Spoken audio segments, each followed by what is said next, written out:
Welcome back, book fans.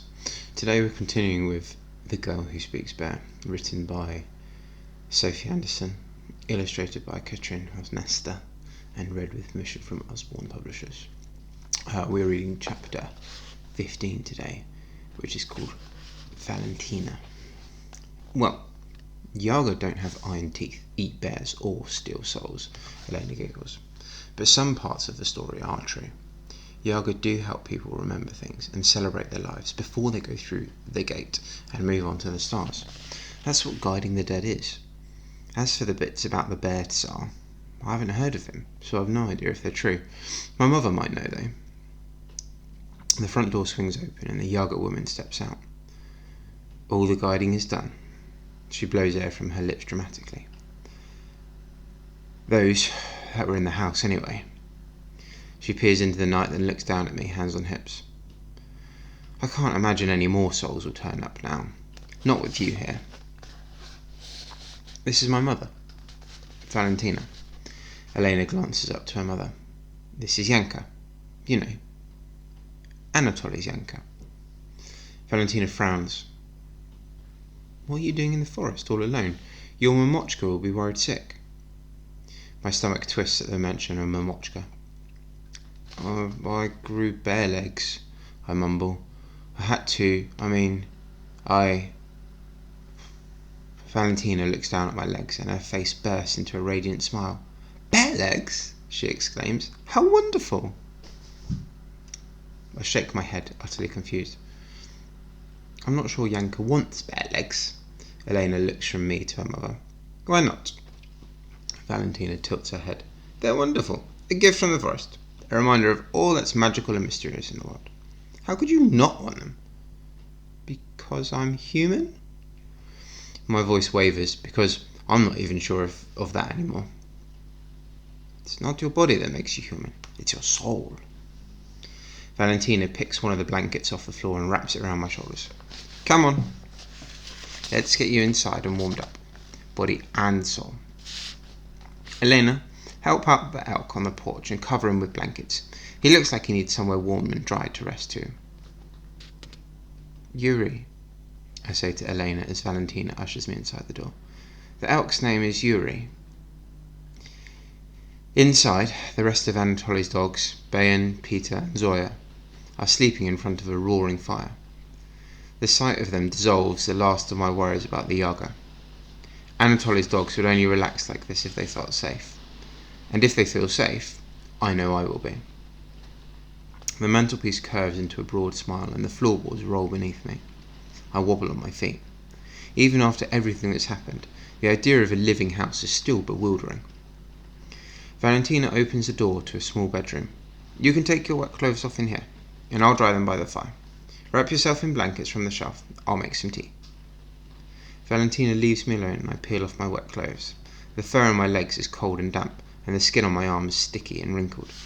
It feels wonderful to rub myself dry and cocoon my body in huge woolen blankets. I sink into the chair I'm offered by the fire and waves of heat flow over me, making me heavy with tiredness. On the other side of the room is a table laid with a feast for 20, but there are no signs of the people I heard laughing and dancing earlier. Where did your guests go? I ask, wondering if they really were dead souls who were guided to the stars. They left through another door. Valentina passes me tea with all kinds of comforting dishes from her table that she says needs eating up. The mushroom stroganoff that made my stomach rumble earlier is as delicious as its smell promised. There's soft dark bread, globsty cabbage rolls, and fried potato knish. Everything is delicious, and I feel so much stronger once I've eaten.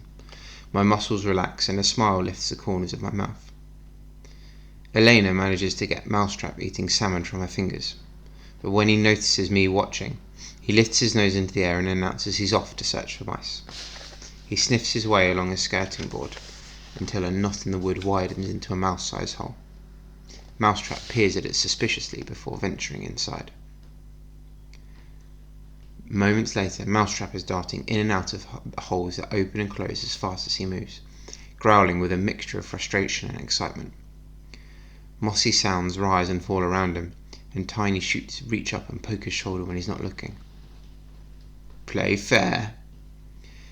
Valentina throws a stern look up at the rafters. The house groans and the chutes behind Mousetrap sink back into the floorboard. I've never seen a house like this before, I murmur. Of course you haven't, Valentina smiles. And I hope you don't see another for many, many years. Only dead souls are meant to visit Yaga houses. Valentina tilts her head and stares at me until I shift uncomfortably in my seat.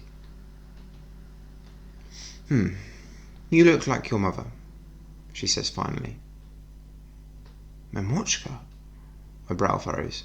I look nothing like Mamochka. No, Valentina laughs. Your birth mother. My eyes widen. You know my birth mother? I met her once. Valentina nods. After she died. Valentina's words land like stones on my chest. After she died, I repeat, clutching at the thought I might have misheard her.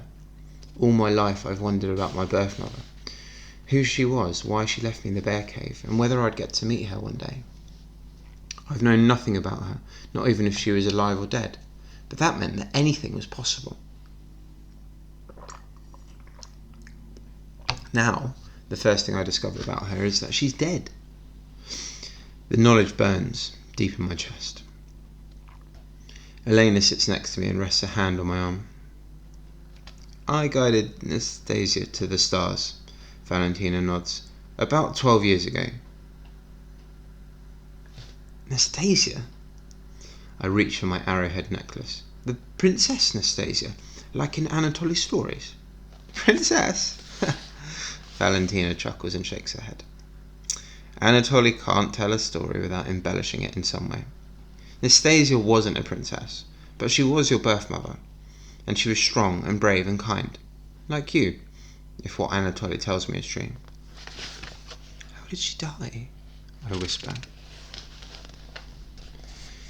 She came here fresh from a battle with Smay, the fire dragon in the north. Smay is real? The arrowhead slips through my fingers, slicing a cut in my thumb. The stinging pain is the only thing that makes sure I'm not dreaming. Smay is very real and very dangerous. Valentina's eyebrows fall, throwing shadow over her eyes. He's full of anger. Then why would my birth mother go to fight him? She was trying to rescue your father. He was trapped in Smay's cavern. I imagine Anatoly has told you the great tale of the battle between your mother and Smay. I nod, remembering all the details of Anatoly's story. Nastasia's husband, my father, dropped into swirling dragonfire. Grief tearing through Nastasia, Smay tumbling through the sky and collapsing upon her. I stare into the fire, unblinking. Could my parents really have been killed by a fire dragon? My thoughts churn and clash like meltwater and ice in a swirling eddy. I don't know whether to disbelieve the story, or grieve for my parents, or be angry with a creature I've never seen. I don't know what a fire dragon is. Anatoly might embellish his tales, but there's always truth in them. Valentina reaches out and squeezes my hand. Your mother fought valiantly, but she died. A tear trickles down my cheek, and as I wipe it away, a vine falls from the rafters and wraps around my shoulders in a strange kind of hug. Then, your mother came here. Valentina glances around the room proudly. We ate and drank and sang and danced. She took courage to the stars, and her only regret was not being able to watch you grow. She loved you dearly.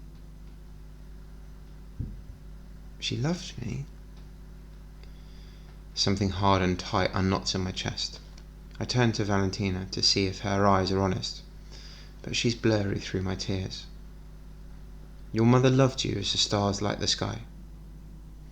Valentina beams and my heart swells until I think at my best. She didn't want to leave you, but she knew your grandmother would take care of you. My grandmother? The bear Tsarina. I open my mouth but no sound comes out.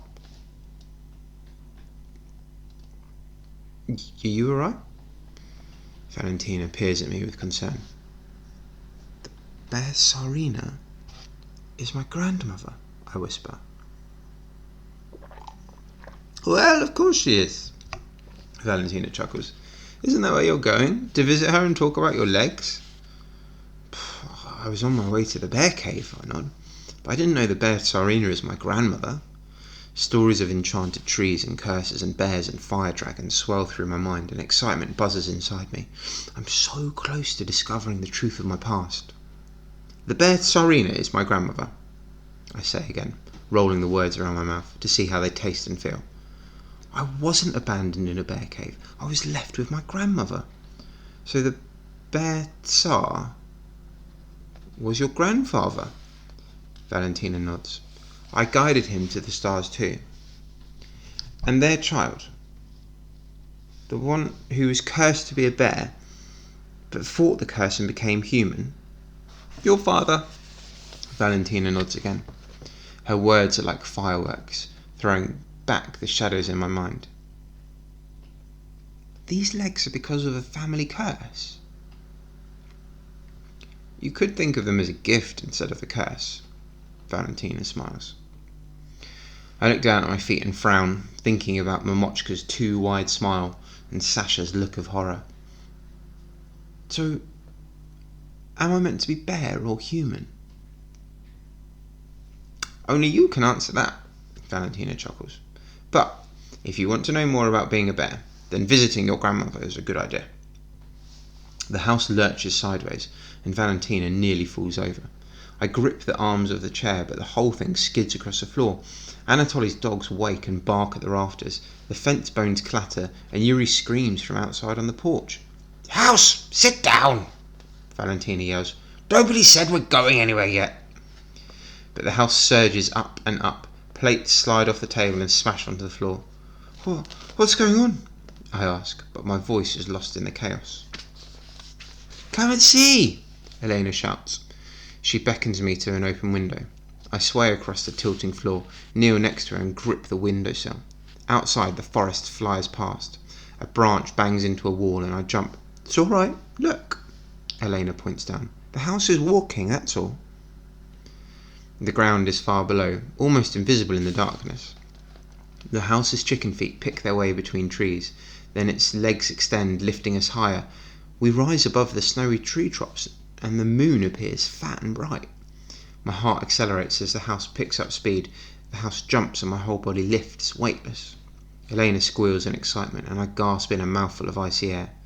I feel the rush of sledging 1,000 times over. House, stop running! Valentina hits the rafters with a broom. Her face is red and her headscarf is becoming undone. When are you going to stop being so impulsive and start behaving sensibly? Mousetrap leaps onto my shoulder. I know where the house is going, he trills into my ear. Where? I shout, wind rushing through my hair. I told the house we came into the forest looking for cod, so it's taking us fishing. Laughter bursts out of me, because although I'm not looking for cod, I've just found out that my parents were killed by a fire dragon, and my grandmother is a bear, and I'm not sure what I'm meant to be. It feels incredible to know that my birth mother loved me, and there is magic in the forest, and truth in Anatoly's stories. It feels like there are wonders to discover around every bend of the river. We're following the silver stream. Elena points to a curve of moonlit water shining between the trees. But I've spotted something else in the distance, and a thrill runs through me as I realise we're moving towards it. The Blue Mountain, where my grandmother's cave is. Stars sparkle above its shining peak. House! Stop running! Valentina shouts and bangs the rafters again, but the house speeds into a rolling gallop. Anatoly's dogs quieten. Yuri stops screaming, and Elena sits next to me, smiling at the view whizzing past. Valentina continues shouting at the house, but I don't want the house to stop running. I want it to carry me into a future in which I know all the stories and secrets of my past.